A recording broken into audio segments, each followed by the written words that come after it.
Merci. Donc, je vous remercie vraiment tous et toutes d'être présents dans le cadre de ce grand colloque du Cerveau-là, qui est un colloque qui va marquer l'histoire du continent africain. Et je remercie vraiment le secrétaire exécutif, M. Charles Boutin, qui a cette vision. Ça fait maintenant quelques années qu'on se connaît, mais je dois dire qu'il a cette vision, et on a besoin de visionnaires.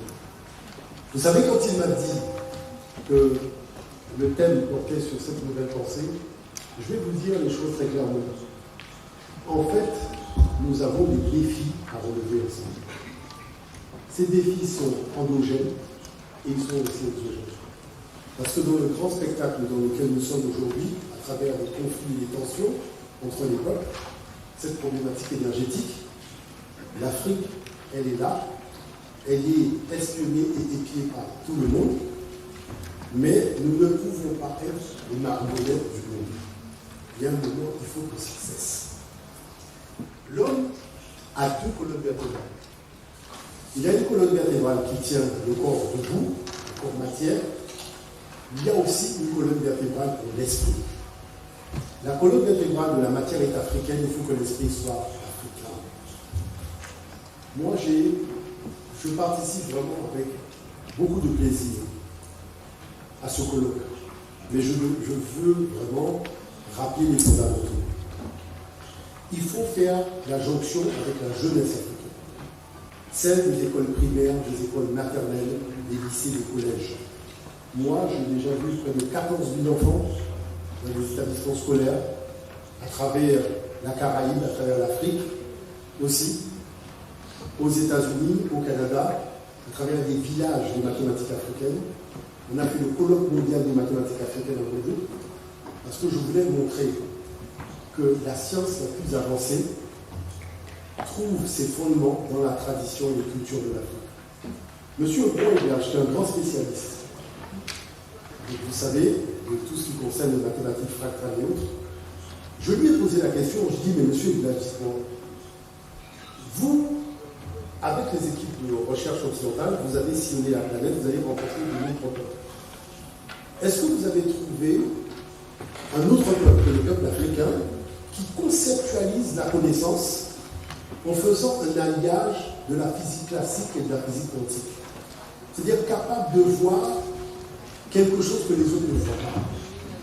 La fusion pour avoir une seule théorie de la modernité qui va tout simplement avoir des ramifications dans tous les domaines de connaissances. Monsieur Ignache m'a dit, Monsieur Omotunde, aussi extraordinaire que ça puisse paraître, nous n'avons trouvé aucun autre cerveau au monde capable de rivaliser avec l'Africain. Et je vais vous dire une chose pour que vous compreniez.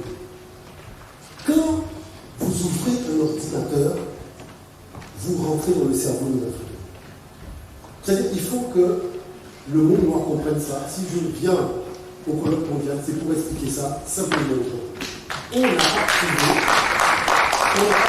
donc je le dis, parce que lorsqu'on dit qu'on va bâtir une pensée nouvelle, mais je vais vous dire une chose, la nouveauté est africaine.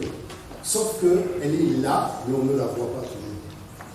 Elle est là, mais on ne revisite pas suffisamment ces matériaux qui sont admirés à Harvard, à Yale, dans toutes ces grandes universités, où il y a aussi des départements d'études africaines scientifiques, où on vient au Cameroun. Vous savez pourquoi les scientifiques de la planète sont venus au Cameroun? Parce que le Cameroun a beaucoup de confréries initiatiques. Chaque confrérie initiatique a sa conception cosmologique, à sa conception mathématique dans un espace qui est celui du Cameroun. Vous savez bien que certains chercheurs dans des déclarations sur TED disent qu'ils ont eu des bourses pour venir au Cameroun. Mais ces bourses, pourquoi ils viennent au Cameroun d'après vous? Comment vous pouvez imaginer que la bourse à l'université de Lyon, c'est $1 million? Et les gens disent, ben tiens, on va venir en Afrique, on va aller au Cameroun. Donc ça veut dire qu'il y a une chose qu'il faut définir. Qu'est-ce que c'est que être Camerounais? Parce que moi, je suis à la lyrique, où on forme les jeunes ambassadeurs, Je leur ai demandé de me dire en bas ça, développement technologique.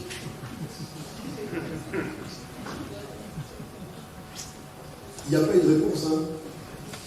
C'est-à-dire que si vous pensez que quand nous nous déplaçons en Chine, le mot développement économique est un mot anglais, je pense que vous êtes disqualifié pour faire du développement économique. Parce que c'est un paradigme. C'est une question de paradigme. Si tu ne peux pas définir ton objectif dans ta langue matricielle, vaut mieux te mettre sur le côté de la route, te mettre à réfléchir avant de partir dans la course. Parce que c'est sérieux. Et en face de nous, on a des compétiteurs farouches. Nous qui venons dans la Guadeloupe, nous savons de quoi nous parlons. Comme disait Aimé Césaire, il y a le mépris, mais il y a aussi la méchanceté. Donc, qui fait que, moi, je voudrais que chacun prenne au sérieux le thème que le secrétaire exécutif a voulu nous offrir en termes de principe de discussion, d'évaluation, de manière à faire en sorte qu'à la fin de ce colloque, que nous puissions voir des personnes nouvelles habitées par cette nouvelle pensée. C'est-à-dire que quand le colloque se termine, vous cherchez votre baguette magique, vous tapez sur la tête et la chose elle est rentrée, elle est synthétisée, et à partir de ce moment-là, nous allons pouvoir commencer à œuvrer au grand œuvre. Parce que l'Afrique possède tous les ingrédients, il faut juste maintenant la recette.